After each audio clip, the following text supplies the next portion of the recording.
Բարև ձեզ,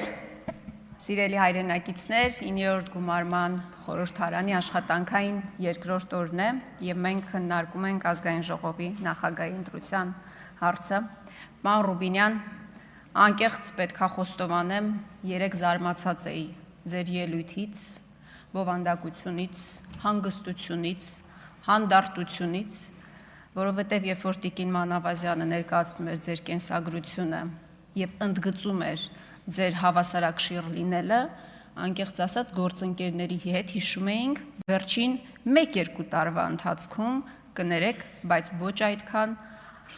հավասարակշիռ պահվածքը, ես հիշում եմ քլեչի մասին մի բան էստեղ ասում էինք, այնտեղից արագ գալիս էիք, ուրախ եմ, բայց չեմ կարծում, որ այդ հանգստությունը դուք պարոն Ալեքսանյանը, պարոն Կոնջարյանը պահպանելու եք, երբ որ հայտնվեք այստեղ, հիմա այդ ծանր բեռը ուսերին է պարոն Հասանովի և վստահաբար, երբ որ այդ քաղաքական պատասխանատվությունը այլևս ձեր ուսերին լինի, այն հանդարտությունը, այն համեստությունը, որ ցուցաբերելու եք, վստահաբար չի լինելու։ Սիրելի հայրենակիցներ, ինչպես ասում են, 3 բանի անվերջ կարելի է նայել։ Հոսող ջրին, վառվող կրակին, մեկ էլ թե ոնց է ԿՊ-ն օրեր շարունակ փորձում ապացուցել, որ ինքը ժողովրդավար է, որ ինքը ընտրություններ չի կեղծել։ 3 բանը հասավ այնտեղ, որ ԿՊ-ական պատգամավորը ասում է, ով որ ընտրություն է կեղծել, շանտղա է։ Ժողովուրդ ջան, սուս մնացեք։ Սուս մնացեք, ժողովուրդ ջան, դուք օրը ցերեկով 60,000 քաղաքացու ձայն գողացել եք։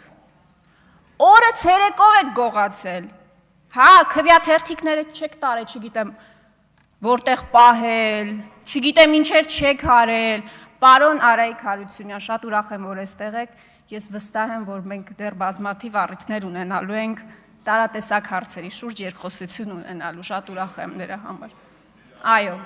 դուք մեկ քլիկով գողացել եք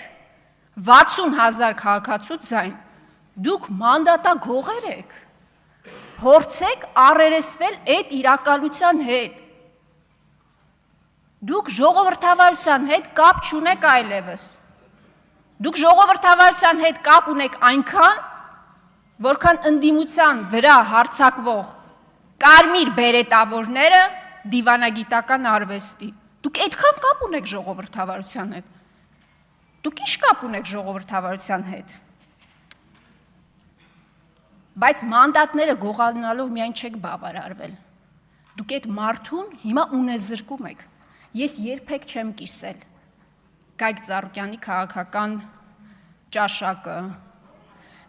երբեք չեմ կիսել, բայց դուք այդ մարդու ձեները գողացել եք, մանդատները գողացել եք, հիմա էլ ոտնձգություն եք իրականացնում իր ունեցվածքի նկատմամբ։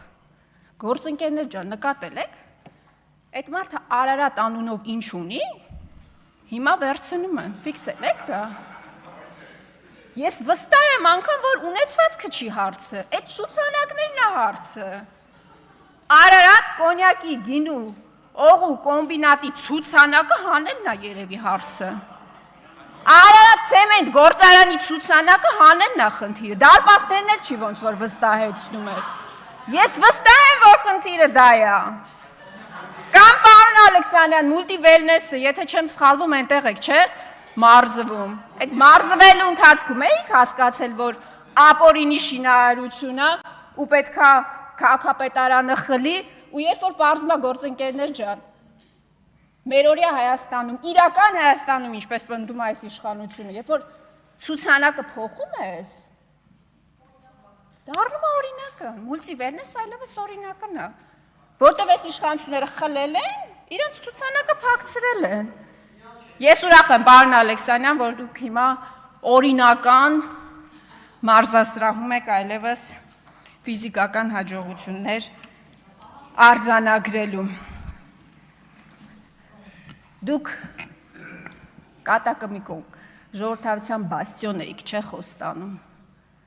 ոչ թե բաստիոն, մի ամբողջ թագավորություն եք կառուցել, պարոն Ռուբինյան, մի ամբողջ թագավորություն, ստի,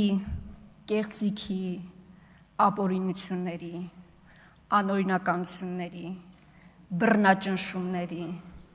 դուք այդ դրա թագավորությունն եք կառուցել։ Պարոն Ռուբինյան, դուք երեք ասում եք, որ քաղաքական ճնշումներ չկան, դուք մի իշխանություն եք, որը քաղաքացուն, կլինի բլոգեր, շարքային քաղաքացի,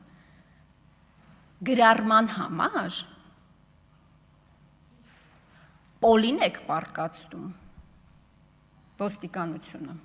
ձեզ ծառայող, ուժային համակարգը, ամբողջ իրավապահ, որ գործերն է հարուցում, պոլին եք պարկացնում, բայց մարդասպանին էթիկայի բոլոր նորմերը հարգելով բերման եք ենթարկում։ Դուք պետական ծառայողին, ժողովուրդ ջան, լայքի համար գործից հանում եք, լայքի համար գործից հանում եք, ու դուք խոսում եք քաղաքական ճնշումների մասին,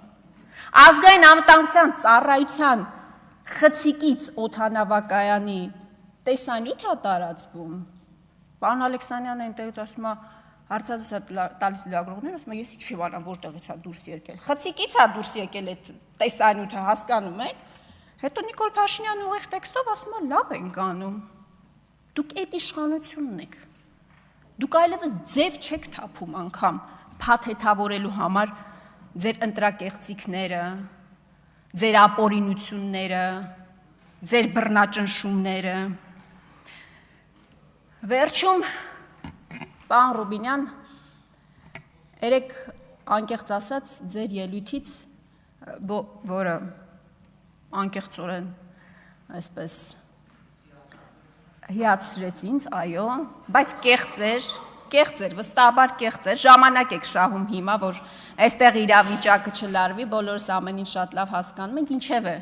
դուք անգամ փորձեցիք այսպես դրամատիզացնել իրավիճակը,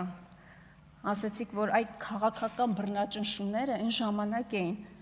երբ որ ձեր 18-ամյակն էր, ձեր հորը բերման էին ենթարկել, եւ ձեր 18-ամյակը դուք առանց հայրիկի եք դիմավորել, ես նախ ցավում եմ իսկապես դրա համար, ես վստահ եմ, որ դուք ցավ եք ապրել դրա համար, բայց ես նաև վստահ եմ, որ ամենամեծ ցավը, որը որ դուք հիմա չեք գիտակցում, ձեզ հետ կատարվել է 18 տարի հետո, որովհետև հիմա օրինակ կա 13 տարեկան աղջիկ երեխա, ով իր մայրիկին տեսնելու, խոսելու հնարավորություն պարզապես չունի։ Տաթևի տղան, 10 տարեկան տղա երեխայի դեպ, իր ծնունդը նախանցած տարի, էլի դիմավորելա առանց մայրիկի, ձեր իշխանության օրոք, պարոն Ռուբինյան, այդ ցավը էն է, որ դուք հիմա ամեն ինչ անում եք արդարացնելու համար, այն բոլոր ապօրինությունները եւ բռնաճնշումները, որոնք դուք ասում եք, որ ձեր մաշկի վրա զգացել եք։ Հիմա ավելի վատ տարբերակները, ես չեմ ուզում անդրադառնալ նախկինին, ավելի վատ դրսևորումները դուք արդարացնում եք։ Բայց անկախ ամեն ինչից, գիտեք, երբ որ դուք ասում եք, որ 18-ամյակս առանց հայրիկի եմ դիմավորել, նստած գիտեք ինչ էի մտածում։ Նախ մի բերեք էլ այս օրինակը, գիտեք ինչի, որովհետև դուք հավակնում եք ազգային ժողովի նախագահի պաշտոնին, բարձր պաշտոնի, բայց դուք մի իշխանության ներկայացուցիչ եք, որի օրոք, որի պատճառով բազմաթիվ տղաներ այդպես էլ մնացին 18 տարեկան։ Մի բերեք այդ օրինակը այլևս։ Շնորհակալ եմ։